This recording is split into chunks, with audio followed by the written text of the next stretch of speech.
Hey YouTube, Magic Mike XXL here. My Fat Boy series of car reviews dedicated to us big guys who like to drive cars, but we just can't fit in all the cars. Let's face it, most of the cars out there today are designed by 100-pound Japanese dudes. I'm just joking, I have no idea, but anyway, so let's get outside and we will take a look at my personal Lexus LS460 and then tell you what it's all about.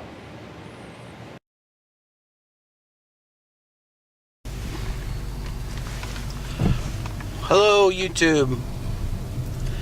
Hey, Magic Mike XXL here, and I'm going to pull off here and talk a little bit about one of my personal cars that I own and drive.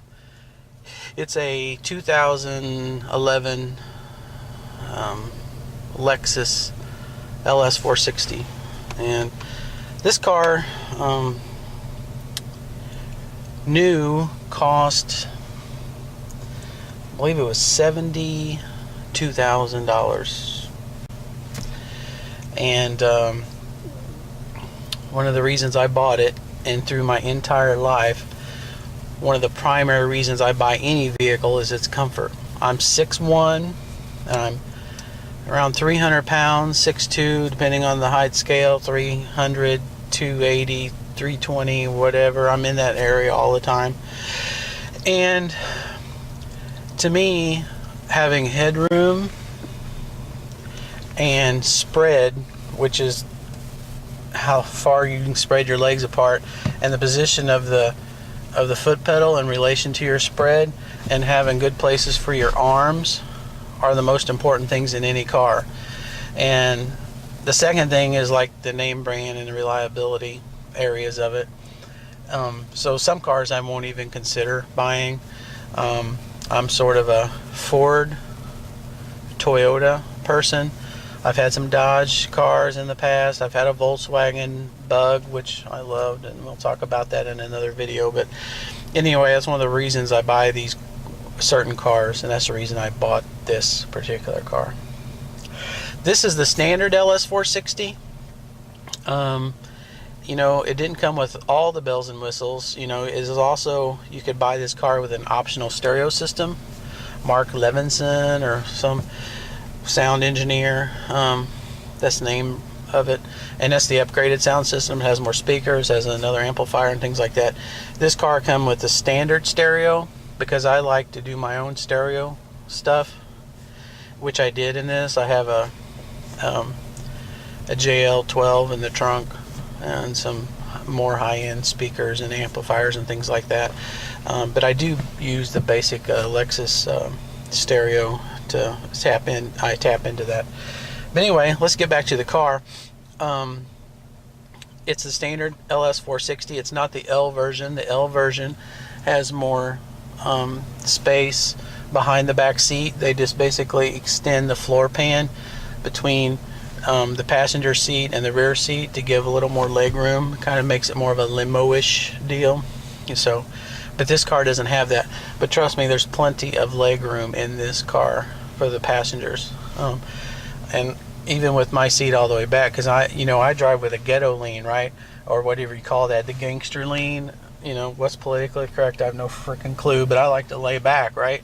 So I'm always sort of relaxed because I put a lot of miles on. This car, as far as, we'll just go from front to back. It's got a strange combination in this year of headlights and driving lights. The headlights are HID, and the driving lights are incandescent, old or whatever, like old school bulbs, maybe halogen. So they're different hue, which is kind of strange. So when you see this car at night, the headlights are kind of a bluish, and the driving lights are sort of like a yellowish, whatever. So that's in the front. The engine, it's got a 4.7 liter V8, and you know, you can look up the specs, but it's around 380 horsepower, something like that. and it has dual exhaust out the back. It's super quiet. You really can't tell it's a V8 unless you really get into it, which I do, you know, because I'm that guy. It's got a 6-speed automatic trans in it, silky smooth. It doesn't hunt for gears. It's got enough torque to where it'll stay in the gear, and even if it does downshift, it's seamless. Anyway, as far as the driving feel goes, you know, it's not like a sports car, because I have sports cars. You know, it's very disconnected. You know, it's like there's a buffer between the steering wheel and the car. You don't really feel connected to the road, but I think that's the whole point of a luxury car, is to try to isolate you from the environment, and this car does that pretty well. All right, and it's got a significant amount of trunk. You know, it comes standard with a moonroof and a sunroof and things like that. But okay, well, I'm going to pull the camera down from where it's sitting there, and I'll talk about some of the features here that are in front of you as a driver. Let me flip my screen around where you guys can see. Okay, let me tripod this up.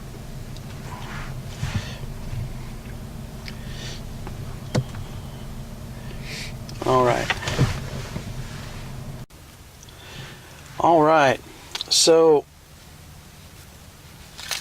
this is the key fob that comes with this Lexus, okay? And it has to be like within 4 feet of this start-stop button. And they'll tell you if the battery's about to go dead in here, and it won't start if you put it extremely close to this, and then it'll start, and then you can replace the batteries in here. And the other trick is, you see this little latch here on the key? You push this down and it pulls this out, and that way you can open the door with it. There's a little hidden black cover underneath the door handle that key will fit into. But anyway, and don't lose these, by the way. It's $150 at Lexus to replace it, because I had to do that once. And the remote control has the trunk release, panic, unlock and lock. Okay, but back to this. So start stop button, if you have this key fob, you can put your foot on the brake, push that, starts the car. You'll notice here that it'll go through system check. The splash screen says Lexus Inform, so I'll show you what that looks like. I'm shutting the car off, so I'll start the car. The display screen will pop up Lexus Inform. Bluetooth successful. Yeah, you can talk over it. So let's go to the main dash here. Alright, hopefully that's not too washed out where you can see it. It's got the standard display, temp, tach, trip, park, speedometer, whatever. And on the steering wheel right here, there's a display button here. And if you hit the display button, you can do different things. Like outside temperature right now is 39. I got 290 miles to empty. And that leads me to the range on this car for me is around 360 miles on a full tank. Okay. You pop it again, average miles per gallon. There we go. 24 miles to the gallon. That's about what I get in this car. And current miles per gallon, I'm not moving, so I'm getting 0. After refueling, 23. And you can just keep cycling through here. That one's a cool one. It tells you your tire temperature or your tire pressures, including the spare. I wish it would tell you what tire position it was at. You always have to guess when you're out there topping those off, but anyway. And eco indicator on and off. If you look to the left side here, there's a button here called Eco Mode, and you push that, and you can turn the eco mode on, and you'll see it displayed there. And you can cycle this to where the eco mode button mode will be on or off. Alright, and I always just leave it black because I don't like a lot of crap on my screen.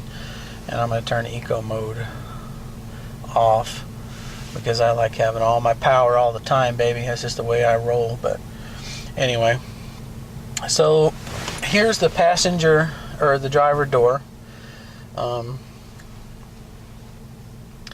You have 3 driver programmable seat positions. I'm number 1, my wife's number 2.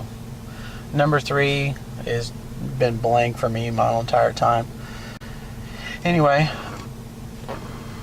this little button here, you hear that little noise? That moves that seat adjuster up and down. Kind of strange, right? That's there, but anyway, I guess I probably paid an extra 20 bucks for that on the sticker.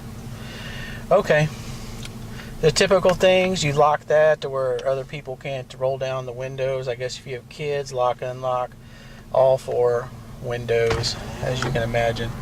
And I got tinted windows, so you can see a little bit of the difference there. Alright, so the controls here on the left side, we have mirrors left, mirrors right, and they're electric, and you know, of course you can move them right there. This here is automatic mirrors. It's on auto right now, but you can turn them off, and what that does is I'll shut the car off real quick, and I'm going to hit the lock button, and look, the mirrors pull in. That's what that's all about. So I guess if you're parking on the street where you have a lot of people that can knock your mirror off, that's a good option. I always leave it on. I don't think it hurts anything. Alright, so I'm going to start the car back up here. And the mirror's going to go back out.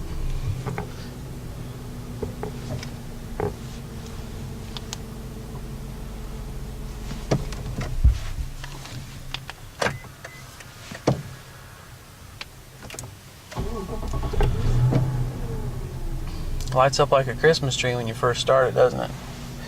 Okay, well, let's go back to here. Down here, if you can see, this little button here opens up this little tray that you can put change in. Okay, and down below here, gas tank door and trunk release, and you can also release the trunk on the remote. And this is to open the hood of the car. I guess we can do that. And I'll show you the engine compartment, which you're going to be totally blown away by. Alright. Well, I'll do that later after I wash the car because it's dirty as hell.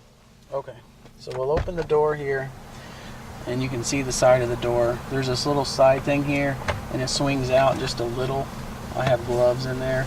As you can see, it's a pocket. And if you got a Mark Levinson sound system, it'll say Mark Levinson right there. Here, mine just says Lexus Premium Sound. Okay. We'll go back in the car here. You have a trip meter that you can set. Reset button for all the trip meter and the fuel mileage and stuff if you feel the need.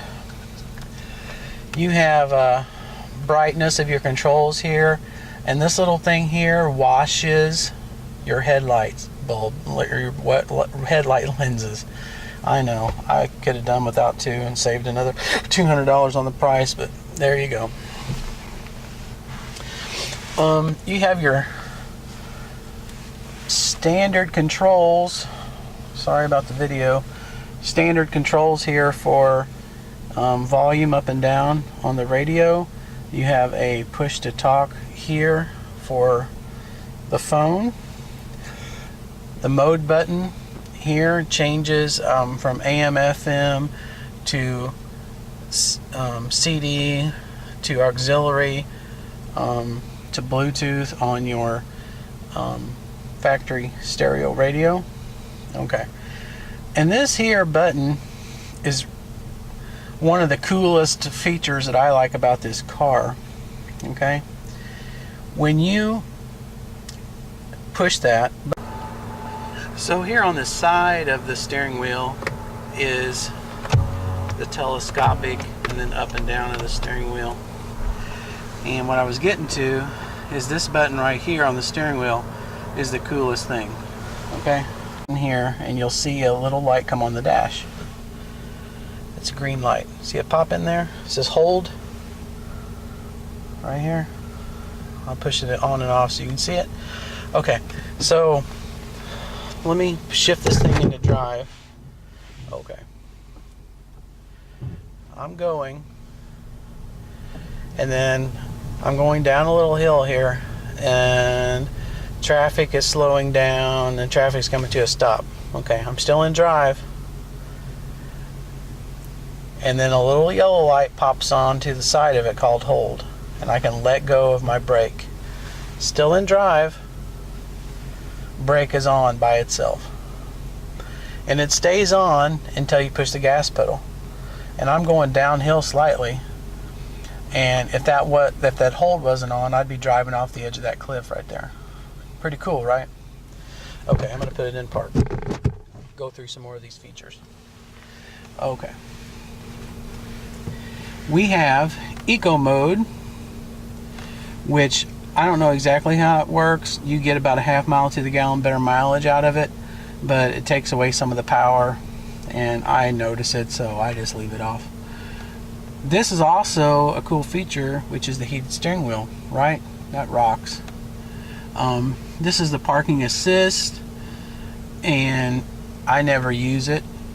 It has sensors all around the car, and if you line up in a space on the rear view camera, or you pull up alongside someone, its car will park itself. Never used it. I'm sure there's plenty of videos for that. We'll go over to this side, and you'll see this auto button's lit up, and you'll see this little P. I don't know if I can get in here. Okay, you see it down in there, or my finger? Anyway, that's the parking brake on this car. It's an electronic parking brake. And one thing that I did, and if you're a mechanic like I work on my own stuff, if you happen to have this car up on a severe ramp, and you have your rear tires off the ground, and you lock that, and then you try to move the car, that'll freak the computer out of that parking brake, and you have to go to Lexus and get it reset. So that's just a warning. That happened to me once. So I just make sure that this is not in auto when I'm working on the car on my lift or on the ramps. That's an easy way to avoid any of that problem. So I don't know exactly what I did, but that's the way it works. So a bunch of crap here. Push this to turn the climate control on. There's no knobs or anything. It's all a touch screen for climate control. This is a 2011 car. This isn't as sensitive as it needs to be, but it still works okay. You just change the modes here, and you can speed up the fan here. The fan is, for a Lexus, seems a little loud for me. Maybe I'm just spoiled on high. I usually keep it on that setting right there and let's do a thing. You can have individual temperature controls here, or you can have dual climate control, and you can turn this off, and you can tell, like mine's set on 74 and this one's set on 70, but I can raise this one up to 74. Like my wife usually has hers hotter than mine. Outside temperature is displayed here. Audio, there's probably a whole YouTube article on that from someone who knows more about this than I do. You can choose from AM, FM. It's got satellite built in. I'm not subscribed. Right now I have a USB plugged in, and I'll show you where that's located. It also has an auxiliary input type thing. Setup, that's where you can do your clock and navigation. Something that you need to know is you can't put in a designation on your navigation while you're moving. So you can't have your passenger do that. Your car has to be in park, or else you can't add a destination. That's something that took me a while to figure out. And you know, there's phone books and there's plenty of options on here. You have a GPS with a nav, destination, and the phone, of course. But anyway, right here on audio sound settings, that's where you adjust your bass and treble and your staging. As you can tell, I have my treble turned all the way up. That's the way I like it. And my bass is really controlled on the aftermarket amp that I have in here. But anyway, so you have automatic climate control. You can turn the fans completely off, front defroster, front and rear defroster, diffuser, recirculation or fresh. You have a 6, let me see here, move that down. You have a 6 CD in the dash changer here, satellite, AM, FM. So you can control it from here, or you can control it with these buttons. It does the same thing. The volume you can adjust here.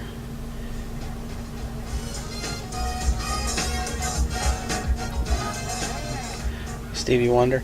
Or you can adjust the volume on your steering wheel, file up and down. This is my wireless mic deal. And underneath here there is in fact an ashtray, which I don't smoke, so I've never used it. There is also a cigarette lighter adapter inside there. Okay, so I will move that and we'll go down a little bit. Okay, so you go down and you have power, ECT, and snow. I always leave it in the center. You have your traction control on and off, and then you have the heated seats. And these seats, as you can see here, are perforated, so you can actually turn them to cool, and it blows cool air up through the perforations, which is nice for a fat guy, right? This button here controls that rear shade that's in the back. I'm going to push this button. You can see what it does back there. Look in there. There you go. See that? Okay. And rear seat heat, you can turn that on and off for your passengers. And there's the rear control. And these cup holders here, I use those. And then for my phone, I just have this McCallie phone mount that I use, and I got my little lapel mic. Test, test, test. Can you hear me? Okay.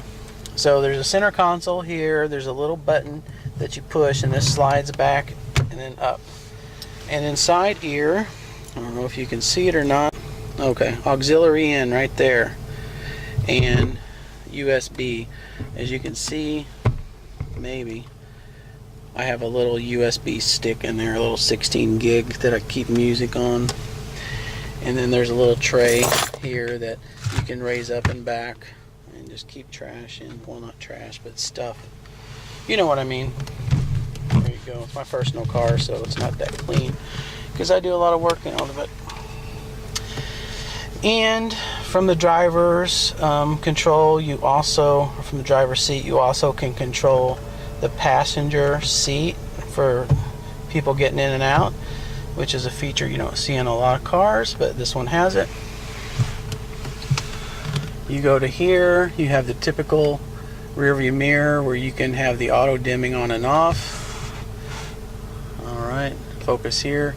We have sunglass holder, which is, isn't that nice? Lexus, real smooth, right? And you have controls for these lights. They're a little LED spot. Alright. And you can control garage door with it.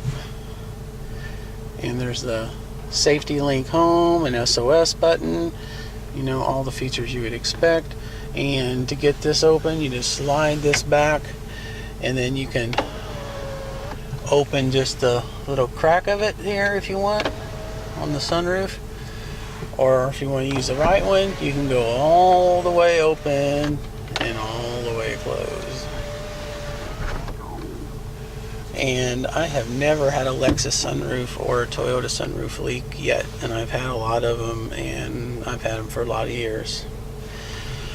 And you can lock your glove box here, and then keep in mind, if for example your trunk buttons don't work, there is an emergency trunk button inside your dash box.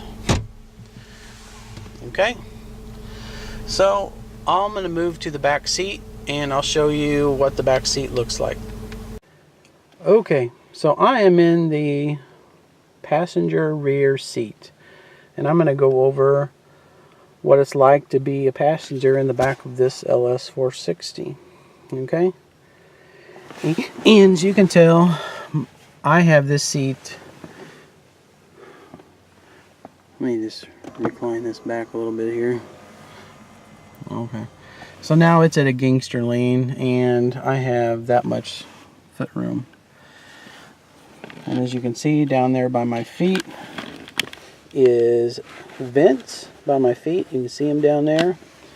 There's also a vent in the side right there that you can see. There's also a vent here, and there is a 110, I'll turn that sideways, 110, or not 110, 120 watt 12 volt outlet for charging devices. In the seat back, you can put a book. Right now it is a Kelly book, Rediscovering Catholicism. And I'll open the door up a little bit. Maybe I'll open the door, or maybe I'm locked. Maybe I'm locked in. Unlock. Okay. I'll open the door. There is a speaker in the door up high. There is a pocket here. There is a little change compartment that's almost useless for nothing, except it goes down in there like super deep for some strange reason. I mean, it like goes all the way down. I mean, what the hell can you get in there? I have no idea. But anyway, there's that. And refocus, please. Pop this. You have a vanity mirror.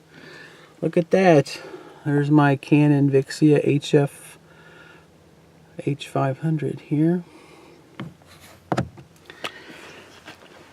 And here is the most important thing. Pull this down if you want a seat two. The people in the back seat can have a center console. And if you push this little button here and slide, I thought you could slide it back. You can actually. Is the heated seats for the back. It's a reason people love sitting back here.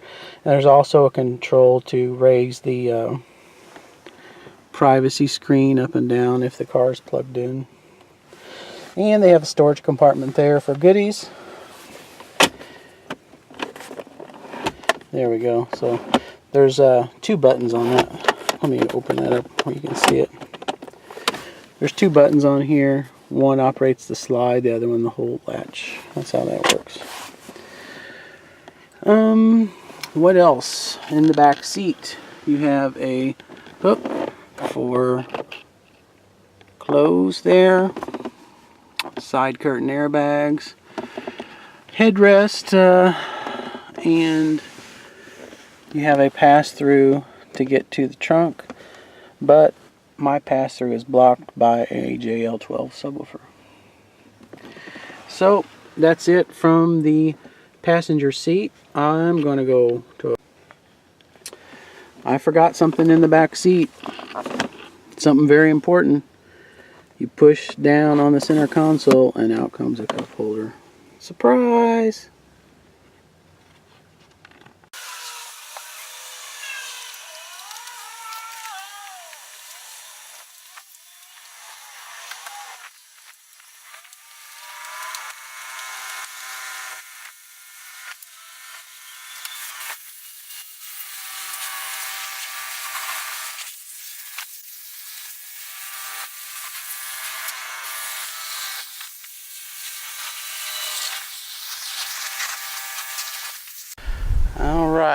I'm just going to show you briefly under the hood of this car. As you can tell, there's not much to see here.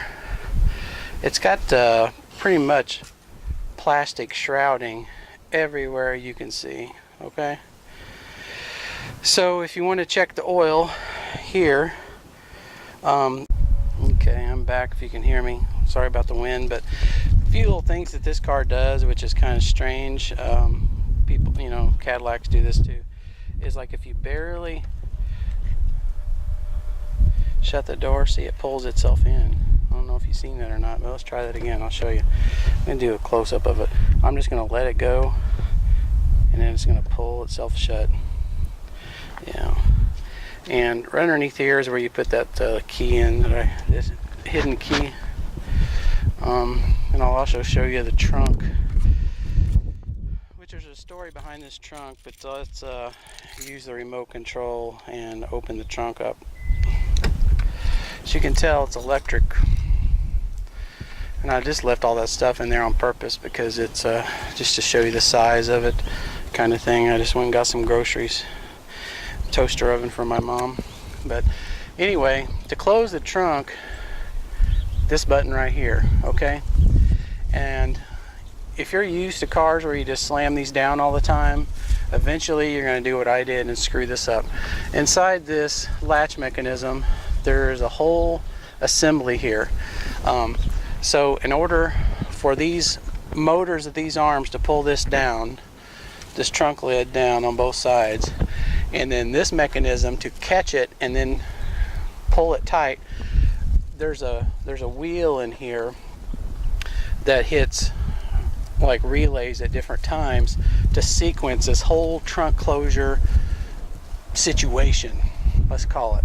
Okay, so if you're in the middle of the sequence and it's like halfway down and you slam it, you're gonna freak it out, and that's exactly what I did. And then it tried to reset itself, and the little plastic sequencer that's up underneath here broke, and it's an expensive fix. So if you buy one of these cars, use the damn button to close the trunk and just let it do its thing. And as you can tell, it'll pull itself down and latch, and then it sucks itself in tighter. If you can see that, yeah, see it? You can hear it too. Okay, like I said, there's sensors all around the car where you can, you know, park. It helps with parking. It's got dual chrome tipped exhaust, and we'll just do a little walk around here. I'm not sure if these were, I think these were optional wheels on this car. These are Pirelli, and the size are, if you can see that, 245/45 ZR19s. They're 19-inch, and I think it's got 4 piston calipers in it from the factory. And like I said, these are HIDs, and then when you go around corners, you see it pivots just a few degrees around corners, so it makes you like look around the corner. And these wash, they squirt up on there and wash it, you know, kind of ridiculous. And then there's a tow hook behind there. There's no license plate holder, so you just have to screw it to it or get a plate. These are ducts for the brakes. And as you can see, we'll back up here. And there she is, 2011 Lexus LS460. It's my daily driver. It's been a really good car besides the stuff I've done to it and the mistakes I've made. So like I said, it's my daily driver, Lexus LS460. And like I said, everything that's happened to this car, I made the mistakes for it, and that's the reason it messed up, like the trunk. And I was talking earlier about messing up the parking brake computer on it, and like I said, it was my mistake. The situation was I had the rear end of the car jacked up, okay, and I had the tires off of it, and I disconnected the battery, and I was on an incline, and I think that's the reason it like freaked out whenever I plugged the battery, when I put the new battery in. put the tires back on and got it back off. The parking brake was on that whole time, and I think I'm the one who screwed it up. But anyway, so that's my video, a big boy review of the Lexus LS460. I hope you guys enjoyed it. Peace out. Hey, I just wanted to interject right here when we're underneath the hood. I'm back in my house. I'll splice this in, but the oil change on this car, if you don't do it yourself, is very expensive. So it takes about 8 quarts of synthetic oil, and it doesn't have a normal oil filter like a spin-on filter like you're accustomed to. It actually has a oil filter cartridge, and there's a little metal cover that screws off the side of the engine, and there's like a cartridge that comes out, and you replace the cartridge and screw the metal cap back on the engine. So it's sort of old school. I mean, I actually prefer it, but there's no spin-on oil filter. So if you're going to do it yourself, keep in mind over 8 quarts of synthetic oil and a special filter. I buy K&N filters, and I use different types of oils depending on what's on sale, but usually all synthetic.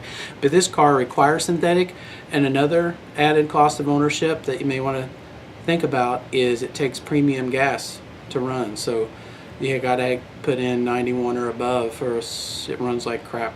So that's another thing. So it's not a cheap car to own that way. And if you go to the dealership, this is my first luxury car, my first Lexus, you know. The dealership is fucking awesome, okay? I go to Plaza Lexus in St. Louis. You know, big shout out to them if anyone watches this, but those dudes, you know, they have this awesome waiting room area with like leather couches and like little private rooms off to the side if you don't want to sit with a bunch of other people. And they have like a service maintenance liaison dude, and all he does is like run information from you to the mechanic back and forth, and keeps you up to date as often as you want. If you want that guy to come out and tell you every 15 minutes the status of what your repair is going to be, he'll do it. You know, that's his job, and he has 4 or 5 other customers he's taking care of, but and he has his own little office, and there's like a whole row of those dudes at a Lexus dealer, and you got to make an appointment, you know, to get there. But once you get there, they treat you like a rock star. And any type of service you get at a Lexus dealer, if you take a Lexus to a Lexus dealer to have anything done, like say an oil change, they'll wash your car and vacuum it every time. So it takes a little longer, but just keep in mind it's like 5-star service. It's crazy good. So if you're not used to that, if you're used to going to your Chevy dealer and there's like stale coffee and upholstered seats that have rips in them and magazines that are 10 years old, you're not going to get that in a Lexus dealer. It's a completely different level of car dealer. So anyway, throw that in mind. It makes you feel like a rock star when you go in there. Of course, I don't know what that would feel like. You know, I always thought about what it'd be like to be Tommy Lee for a day. I mean, that dude, I don't know, some stories, you know. I remember a story of him snorting, or him telling a story on Ozzy Osbourne snorting ants, and he was so high off the ground thinking it was cocaine or something. But anyway, neither here nor there. Alright, so that's it. Lexus dealer, oil change high, 93 octane gas, or 91 or above, premium gas. So keep that in mind when you're buying this car, if you're buying a used one. But it should be pretty bulletproof, so the maintenance other cost is going to be low. But an oil change at the Lexus dealer is like $149, oil filter, and considering they're putting synthetic fluid in there, you know, it's really not that bad. So anyway, okay, YouTube, I am about to score this 2011 Lexus LS460. Okay. Spread factor. I can't give it a 10 because it doesn't have a bench seat and it's got a center console, but it's got good spread. So I'm giving spread on this car an 8. Headroom, I got at least 2 inches there, but if you're taller than me, you may run into problems because I'm 6'1". So I'm giving headroom an 8. Legroom, you know, I don't have the seat even all the way back, and I got pretty long legs. I'm giving legroom an 8.5 in the front, and I'm giving a 7 in the rear. Now, if you get the 460L, you could probably move the legroom up in the rear to, you know, whatever. Seating flexibility, and what I'm talking about here is the adjustability of the seat. You know, the tilt of the butt, you know, in the back and whatever. Yep, it's got everything. So it's got heated seats and it's adjustable to infinity, giving seat flexibility a 10. Seat width, giving it a 9. Seat padding, I'm giving seat padding a 7. You know, it is comfortable on long trips, but it's not the most comfortable I've been in. You sit in that Toyota that 2003 Toyota Avalon I had, and you'll understand. It is quiet, but it's not as quiet, the quietest car out there, even though it's a Lexus. I'm giving quiet an 8. Cost, it's an expensive car. Like I said, 72 grand or something like that, maybe 74. But anyway, the cost, given the cost of 5, I mean, you get a lot for that money, but still, and it depreciates pretty quick. And reliability, well, it's a Lexus, it's built like a tank, so I'm giving reliability a 9. So anyway, that's my scoring of the Lexus LS460, and that's my fat boy scoring system, FBSS. Alright, peace out, YouTube.